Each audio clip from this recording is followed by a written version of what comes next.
Experiencing issues with Mint Mobile international roaming? Start by ensuring roaming is activated in the Mint Mobile app. Next, confirm your phone's band compatibility with the foreign carrier's LTE bands. European networks often use LTE band 3, 1800 MHz, or band 20, 800 MHz. If your phone doesn't support these, roaming may fail. Also, check your APN settings. Manually changing these in your phone settings, usually under mobile networks, to either fast.tmobile.com or epc.tmobile.com, can resolve data issues. If problems persist, restart your device or toggle airplane mode.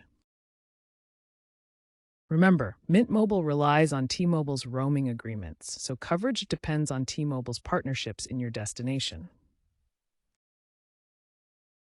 If problems continue, contact Mint Mobile support.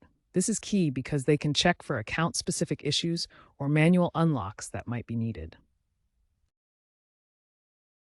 As of 2025, a large number of roaming issues were caused by band mismatches, 40%.